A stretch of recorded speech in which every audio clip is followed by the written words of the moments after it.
আসসালামু আলাইকুম। আমি আকলিমা আক্তার স্বর্ণা ঢাকা থেকে বলছি। মারিয়ামস মম ব্লগস চ্যানেলে আপনাদের সবাইকে স্বাগত। কাছে এবং দূরে যে যেখান থেকে আজকে আমার এই ভিডিওটি দেখছেন, আশা করছি আল্লাহর অশেষ রহমতে আপনারা সবাই অনেক ভালো আছেন। আলহামদুলিল্লাহ, আমরা বেশ ভালো আছি। আজকে আমি আপনাদের সাথে শেয়ার করতে যাচ্ছি আমার ঈদের ভিডিও। অনেক দেরি হয়ে গিয়েছে, বুঝতেই পারছি। আই এম এক্সট্রিমলি সরি, কারণ আমার বাচ্চাদেরকে নিয়ে আসলে পেরে উঠছিলাম না, তো ভাবলাম যে শেয়ার করেই দেই, দেরি হলেও আপনারা হয়তো দেখবেন। তো যাই হোক, নামাজ পড়তে গিয়েছিলাম ঈদের দিন সকালবেলা। নামাজ পড়ে এসে আমি সারাদিন লাগা এগুলোই করেছি দুই বাচ্চাকে নিয়ে। কেক পুডিং বানিয়েছি, নিচে কেক উপরে পুডিং, আর গিয়ে মিল্ক পুডিং বানিয়েছিলাম আগার আগার পাউডার দিয়ে। আমাদের বাসায় আজকে গেস্ট আসছে। এটা বাংলাদেশের ঈদের দিনের ঘটনা। তো আমার খালা শাশুড়ি আসছে, আঙ্কেল আন্টি আর মারিমার বাবার খালাতো বোন। তো যাই হোক, ওনাদের জন্য স্পেশাল এটা বানানো। এটা যদিও আমি আমাদের ঈদের দিনের বানিয়েছিলাম রাত্রেবেলা। ডেজার্ট আইটেম বানায় ঘরে রেখে দেওয়া যায় আর কি।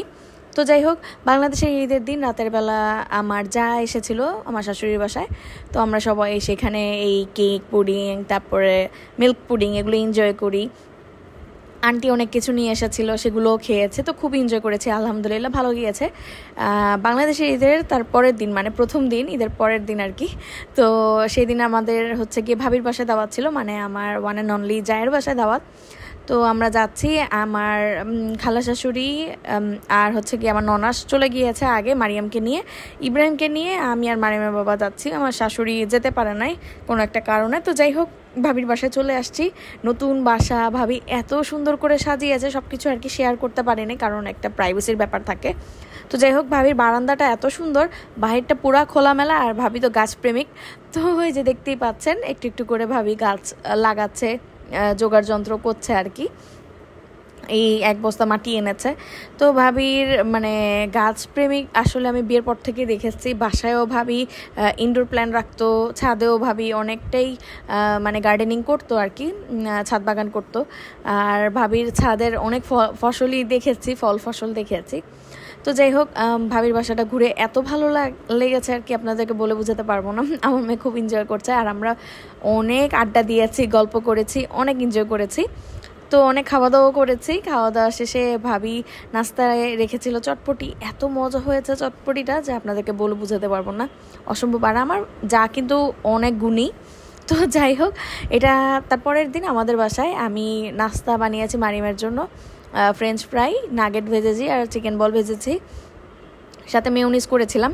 এর সাথে আপনাদেরকে প্রতিবারের মতো আজকেও মনে করিয়ে দিতে চাই, যদি আমার ভিডিওটা ভালো লেগে থাকে তাহলে প্লিজ ভিডিওটিতে একটি লাইক দিতে ভুলবেন না। আপনি যদি আমার চ্যানেলে নতুন হয়ে থাকেন আর এখনও যদি আমার চ্যানেলটি সাবস্ক্রাইব না করে থাকেন, তাহলে অনুরোধ রইল প্লিজ আমার চ্যানেলটি সাবস্ক্রাইব করে দিবেন। আপনি চাইলে আমাকে ফেসবুক এবং ইনস্টাগ্রামেও ফলো করতে পারেন। আর এই সব কিছু যদি অলরেডি করে থেকে থাকেন, আপনাকে জানাচ্ছি অসংখ্য ধন্যবাদ। মেয়োনিজটা অসম্ভব মজা হয়েছে, মারিয়াম তো বেশ পছন্দ করেছে। আর বিশেষ করে মারিয়াম চিকেন বলটা পছন্দ করেছে। আর আমার যে হেল্পিং হ্যান্ড আছেন, ওনাকে দিয়ে আমি ফ্রেঞ্চ ফ্রাই কাটিয়ে রাখি, দেন আমি এটা সিদ্ধ করে ডিপ ফ্রিজ করে রাখি। প্রত্যেক দিন নাস্তায় এইসব ভাজা পোড়া জিনিসপত্র ভেজে টেজে মারিয়ামকে দেই। তো মারিয়াম খুব পছন্দ করে, আমিও একটু একটু খাই আর কি, বেশি একটা খেতে পারি না যেহেতু আমার সমস্যা আছে। তো যাই হোক, মারিয়ামকে খাইয়ে দিচ্ছিলাম। ঈদের দিন ঘুরতে যাওয়ার খুবই ইচ্ছা ছিল, বা দূরে কোথাও যাওয়ার ইচ্ছা ছিল। মারিমার বাবা চাঁদপুর চলে গিয়েছে আমাকে একা রেখে। তো মনটা ভীষণ খারাপ, যেতে পারি নাই আসলে। আমার শ্বশুর বাড়ি যে বাসাটা আছে আর কি, ওই বাসাটা অনেকটাই ভেঙে গিয়েছে আর কি, খুব খারাপ অবস্থায় আছে। তো এই কারণে আর কি মারিমার বাবা আমাকে নেয় নাই। আর আমার শ্বশুরের কবর জিয়ারত করে মিলাদ পড়াবে আর কি, তো এর জন্য উনি একা গিয়েছে, কেউই যায় নাই। তো যাই হোক, এটা আরেকদিন লাঞ্চ টাইমে আমি রোস্ট রান্না করেছিলাম। মুরগি কারি কাটের মধ্যেই ছিল, কিন্তু তারপর রোস্টের মতো করে আর কি রান্না করেছে। এত মজা হয়েছে আপনাদেরকে বলে বোঝাতে পারবো না। মারিমের বাবাও খেয়ে ভীষণ প্রশংসা করেছে। তো যাই হোক, ছাদে চলে আসছি বিকালবেলা, গাছ লাগাবো। ইব্রাহিমের কারণে তো আমি খুব একটা ছাদে আসতে পারি না, কিন্তু ভাবির এই গার্ডেনিং দেখে না আমারও খুব শখ জেগেছে, আমিও গার্ডেনিং করব। দেখা যাক কতটুকু পারি দুই বাচ্চা নিয়ে। তো এখন দুইজনকে ঘুম পাড়িয়ে রেখে মারিমের বাবার কাছে রেখে আমি আসছি।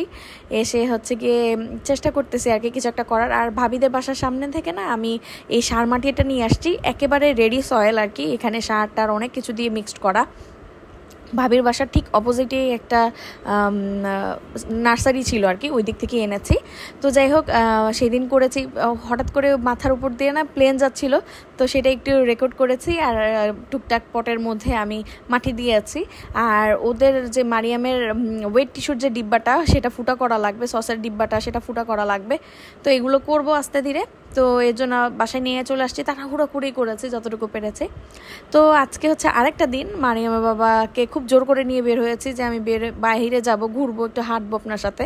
তো খুব রিকোয়েস্ট করার পরে তাকে নিয়ে বের হতে পেরেছি, সে তো সময়ই পায় না। তো মেইনলি বের হতো না, আমার চুড়িটা ভেঙে গিয়েছে, আসলে নজর না সত্য। তো আমার চুড়ি, গোল্ডের চুড়ি আমার হাতে, যেটা আপনারা সবসময় দেখতেন ভিডিওতে, ওটা না বাম হাতের চুড়িটা ভেঙে গেছে কীভাবে জানো, খুলতে গেছি হঠাৎ করে দুই দিক থেকে একেবারে ভেঙে, মানে কি বলবো আমি আসলে বোঝাতে পারছি না। যাই হোক ভেঙে গিয়েছে, তো সেটাই ঠিক করতে দিয়ে গেলাম। এখানে খিলগাঁও আসছি আর কি আমরা, সেখানে চুড়িটা ঠিক করতে দিয়ে এখন হচ্ছে কি উনি আমাকে পিৎজা খাওয়াচ্ছে। দামে কম মানে ভালো, এত মজা ছিল পিৎজাটা, মাত্র 320 টাকার পিৎজা, আপনারা বিলিভ করবেন না কি পরিমাণ চিজ। তো যাই হোক আমরা পিৎজা শেষ করে আমরা আপন কফি হাউসে আসছি, এখন কফি খাচ্ছি। তো হঠাৎ খেয়াল করলাম যে আপন কফি হাউস মোহাম্মদপুরে গিয়েছে, তাও আবার শাহাবুদ্দিন প্লাজায়, যেটা কিনা ডমিনোজের বিল্ডিংটাতে। তো এত ভালো হয়ে আছে, যাক আমাদের বাসায় গেলেও আর কি আপন কফি হাউসের কফি খেতে পারবো। মোহাম্মদপুরে আসলে আমি খুব একটা কোল্ড ড্রিঙ্কসের বা কোল্ড কফির মানে ভালো মানের কোল্ড কফি আমি এখনও পাই নেই খুঁজে। মানে আর আমি তো ভীষণ এক্সপ্লোর করতে পছন্দ করি রেস্টুরেন্ট। তো যাই হোক এখন যেহেতু চলে গিয়েছে আর কোথাও খোঁজা লাগবে না, আপন কফি হাউসে চলে যেতে পারবো শাহাবুদ্দিন প্লাজায়।